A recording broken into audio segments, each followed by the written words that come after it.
हाथरस की बेटी को न्याय दिलाने के लिए पिछले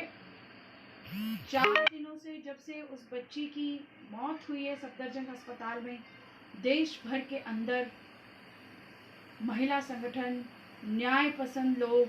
देश भर के अंदर इंसाफ पसंद ताकतें सड़कों पर निकल कर आई हैं हाथरस की बेटी को न्याय दिलाने की मांग पर। योगी मोदी के राज में दलितों की स्थिति, दलित महिलाओं की स्थिति कितनी ज्यादा विभत्स है। हिंदुत्व का ये राज, हिंदुत्व की ये सोच, ये संघ परिवार का हिंदुत्व दलित महिलाओं को सीढ़ी, बिल्कुल निचली सीढ़ी से भी नीचे रखता है। हाथरस की घटना ये साबित करती है। खासकर पिछले 4 दिनों से, विशेषकर कल रात से जिस तरह की चीजें सामने आ रही हैं और लगातार पुलिस और प्रशासन किस तरह से पीड़ित परिवार के साथ बर्ताव करता आ रहा है। घरों में बच्चों को बंद किया गया है, परिजनों को बंद किया गया है, छोटा भाई घर से निकल के आ रहा है, उसके वीडियोस आ रहे हैं कि किस तरीके से पुलिस परेशान कर रही है, और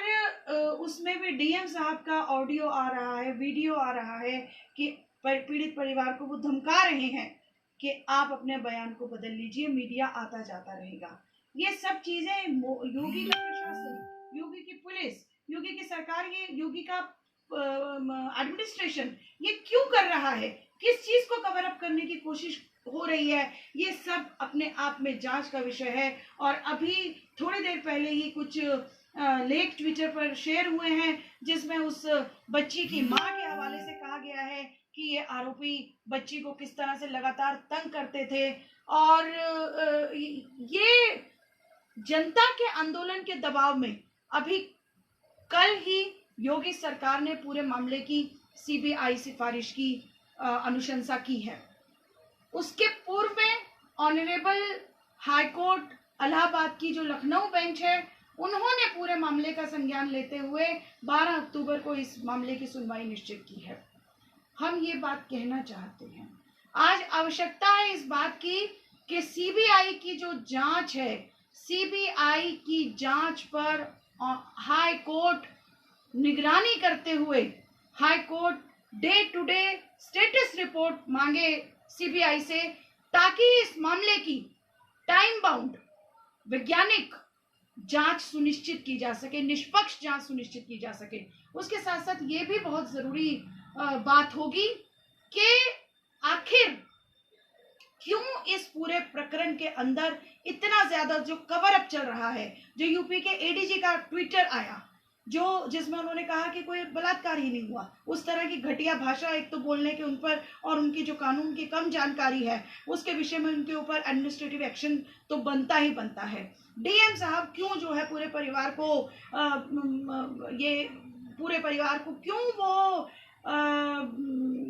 प्रताड़ित कर रहे हैं ऑलमोस्ट, कि जो है बयान आप बदलिए, ये क्या कारण है। इन सब चीजों के ऊपर भी जांच एकदम निश्चित होनी चाहिए। दूसरा सवाल हम ये रखना चाहेंगे कि पीड़ित परिवार को सुरक्षा दी जानी चाहिए, पीड़ित परिवार को प्रोटेक्शन मिलनी चाहिए, और इस मामले में ऑनरेबल सुप्रीम हाई कोर्ट को इमीडिएटली कुछ कार्रवाई करनी चाहिए। और एक और बात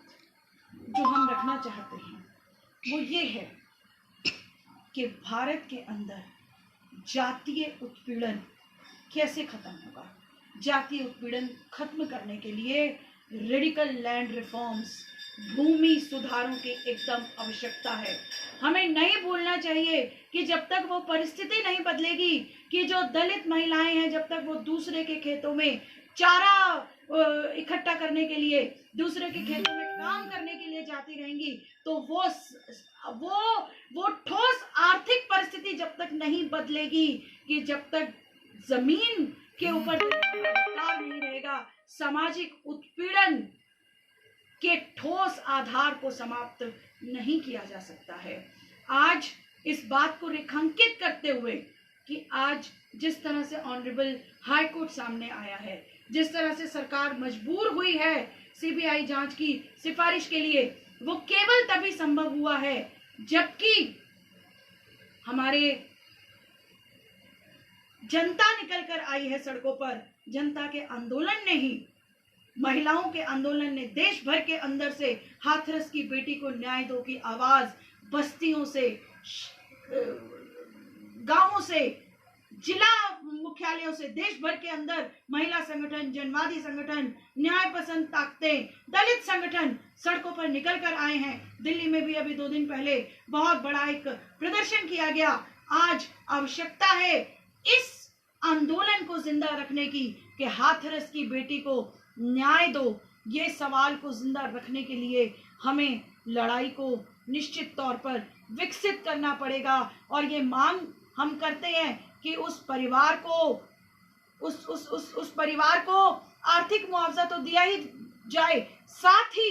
उन तमाम अधिकारियों के खिलाफ जिन्होंने पहले तो एफआईआर दर्ज करने में देरी करी और उसके बाद आरोपियों को बचाने की जो कोशिश की गई है, उन तमाम पुलिस और प्रशासन के अधिकारियों के खिलाफ न केवल विभागीय जांच हो बल्कि उनके ऊपर उदाहरण मूलक कार्रवाई करने की आवश्यकता है। और ये बात का आह्वान करते हुए कि आंदोलन को जिंदा रखना पड़ेगा, सड़कों पर न्याय की मांग के लिए, हाथरस की बेटी को न्याय की मांग के लिए हमें सड़कों पर आना पड़ेगा। हम ये भी कहना चाहते हैं, इस तरह की भी खबरें आ रही हैं कि किस तरह से एक पूरी कम्युनिटी आरोपी के पक्ष में, जो ठाकुर कम्युनिटी के कुछ लोग हैं, वो गोलबंद होने का प्रयास कर रहे हैं। हम ये भी कहना चाहते हैं कि ये बीजेपी का एक उदाहरण रहा है। हमने देखा है उन्नाव मामले में, हमने देखा है कथुआ मामले में, जिस तरह से जब छोटी बच्ची के ऊपर बलात्कार के जो आरोपी थे, उनके पक्ष में जो बीजेपी के मिनिस्टर थे, उस समय जो फॉरेस्ट मिनिस्टर थे, वो किस तरह से तिरंगा लेकर के घूमे हैं, किस तरह से कथुआ के मामले में, उन्नाव के मामले में किस तरह से बच्चियों को ही कटघरे में खड़ा कर दिया गया है। उसी तरह की कोशिशें अभी इस बच्ची के मामले में भी चल रही हैं। एक खबर आ रही थी कि एसआईटी अब इस नजर से मामले की जांच करेगी कि कहीं ये ऑनर किलिंग तो नहीं है। एक और खबर भी अभी हमने कुछ यूट्यूब के ऊपर चल रही है, जिसमें गांव के कुछ लोगों ने ये कहने की कोशिश की है कि जो है बच्ची की उसको जो है उसके माँ और भाई ने मारा है। इस तरह की जो ये एविडेंसेस क्रिएट करने की कोशिश हो रही है, और इस मामले में जितनी भी जेन्युइन एविडेंसेस, बच्ची का बयान है, जिसमें और भी सारी चीजें, जहां पर बच्ची के परिवार वालों ने कहा है कि किस तरीके से आरोपी बच्ची को तंग करते थे और किस तरीके से बच्ची के साथ इस 19 साल की हाथरस की बेटी के साथ गैंगरेप हुआ है। ये सारी इस मामले की जो इलेक्ट्रॉनिक एविडेंसेस हैं, उनको एकदम बचाए रखने की इस वक्त बहुत ज्यादा आवश्यकता है, ताकि पूरे मामले के अंदर एक निष्पक्ष तरीके से और वैज्ञानिक तरीके से, देखिए इस पूरे मामले के अंदर अब जैसी भी जांच होगी, क्योंकि हम ये महसूस करते हैं कि एविडेंसेस को डिस्ट्रॉय करने का एक बहुत सीरियस प्रयास किया गया है, तो जो भी चीजें उपलब्ध है, जैसे अभी अलीगढ़ मेडिकल कॉलेज से कुछ एमएलसी का जो शुरुआती एमएलसी है, उसमें डॉक्टर्स ने ये बताया है कि उस बच्ची के साथ गैंग रेप हुआ था। बहुत सारे एविडेंसेस को संभाल के रखना, उनको इन्वेस्टिगेट करना और उनकी नजर से इस पूरे मामले में आरोपियों को जेल भेजने की तैयारी करना, डे टू डे इन्वेस्टिगेशन उसका स्टेटस ऑनरेबल हाई कोर्ट को एकदम मंगाना चाहिए अपने पास, तभी जाकर के इस मामले में हम कुछ न्याय की उम्मीद कर सकते हैं। और सबसे महत्वपूर्ण होगा, जब तक इंसाफ पसंद, अमन पसंद, न्याय के लिए लड़ने वाली ताकतें सड़कों पर अपने आंदोलनों को जिंदा नहीं रखेंगी, इस तरह के हम लगातार फेसबुक लाइव्स के द्वारा, इस तरह के कार्यक्रमों के द्वारा अगर हम अपनी मांगों को सरकारों तक, इस राजकीय व्यवस्था के चलाने वाले तमाम अंगों तक अगर हम सवाल को जिंदा नहीं रखेंगे, तो ये तमाम अंग पीड़िता के पक्ष में, पीड़िता को न्याय देने के लिए ये तभी मजबूर होंगे जब सड़कों पर न्याय की मांग जिंदा होती रहेगी। और फैज अहमद की गजल जो नज्म उन्होंने बहुत दिन पहले लिखी थी कि एक ऐसे समाज में जबकि बेटियों को उठा के ले जाया जाता हो, जबकि सवाल जो, जो और यही फैज अहमद फैज की नज़मों को मैं उस पूरी नज़्म को अभी मैं पढ़ नहीं पा रही हूँ, पर वो आज बहुत ही रेलेवेंट है, जो ये कहती है कि जिस देश में माओ बहनों को अंग्यार उठाकर ले जाते हैं और जिस देश में जो पुलिस वाले हैं, जो रक्षक है, वो आरोपी से पूछ करके लिखते हैं कि क्या लिखूं और क्या ना लिखूं, तो ऐसे देश के अंदर उस देश को चलाने वाले, उस देश के शासकों से सवाल पूछा जाना वाजिब है। और आज सड़कों पर निकलकर देश की महिलाओं को, देश के महिला आंदोलन को, देश के जनवादी आंदोलनों को, नेताओं से, योगी रजीम से सवाल पूछना जायज है कि इस देश के अंदर दलित की बेटी के साथ अन्याय कब तक होता रहेगा, इस देश के अंदर महिलाओं की औकात आपके हिंदुत्व के राज में क्या है। और अंत में एक बात कहते हुए कि भारत के राष्ट्रपति एक दलित हैं। जब उन्होंने राष्ट्रपति पद की शपथ ली थी तो इस बात के ऊपर बहुत जोर दिया गया था कि देश के अंदर एक दलित राष्ट्रपति आए हैं। हम इससे आह्वान करते हैं कि आपके रहते हुए योगी के राज में, मोदी योगी के उत्तर प्रदेश के अंदर दलित बेटियों के साथ इतना बर्बर कृत्य किया जा रहा है। लगातार 15 दिन से लेकर लगातार एक के बाद ऐसी ऐसी घटनाएं आ रही हैं और हाथरस मामले ने तो बर्बरता की सभी सीमाओं को पार करके रख दिया है। क्या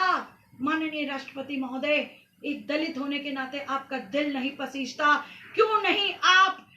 रिकमेंड करते हैं योगी सरकार जो फेल हो गई है दलितों की रक्षा करने में, योगी सरकार जो फेल हो गई है दलित महिलाओं की रक्षा करने में, आप क्यों नहीं उस सरकार की बर्खास्तगी की रिकमेंडेशन करते हैं? अंत में यही बात करते हुए कि ऐसी योगी सरकार को बर्खास्त करना चाहिए जो महिलाओं की, जो दलित महिलाओं की सुरक्षा करने में नाकाम है, जो न केवल उनकी जिंदगी को बचाए रखने में नाकाम है, बल्कि जब वो बेटियां मर जाती हैं तो आप चुपके एकदम बर्बर तरीके से उस बच्ची का अंतिम संस्कार करते हैं। वो माँ तड़पती रह जाती है ये कहते हुए कि मुझे एक बार अपनी बेटी को अपने घर आखिरी विदाई के लिए ले जाने दो। आप दलित बेटियों की मौत का मातम तक नहीं मनाने दे सकते हो। क्या हमारे राष्ट्रपति महोदय को, क्या हमारे देश के जो व्यवस्था को चलाने वाले चालक हैं, क्या उनका दिल नहीं पसीजता है? क्या वो उन तमाम स्थानीय प्रशासन के अधिकारियों को डिसमिस करने की अपनी जिम्मेदारी नहीं समझते हैं, जब वो सरकार अपने इन असंवेदनशील अधिकारियों, जिन्होंने भारत के संविधान की मान्यताओं को बिल्कुल दरकिनार करके रख दिया है, क्या उन प्रशासनिक अधिकारियों को संरक्षण देने वाली योगी सरकार को बर्खास्त करने की सिफारिश करने की सेंट्रल गवर्नमेंट और भारत के राष्ट्रपति को इमीडिएटली आवश्यकता क्यों नहीं पड़ रही है? आइए साथियों, आज जो ये पूरे देश के अंदर हाथरस के सवाल पर आज अगर हम उठे नहीं तो जुल्म बढ़ता जाएगा। इस अभियान की जो ये कॉल है, आइए इस अभियान की कॉल के द्वारा हम मांग करें कि दलित विरोधी, दलित महिला विरोधी इस योगी सरकार को अविलंब बर्खास्त किया जाए। धन्यवाद।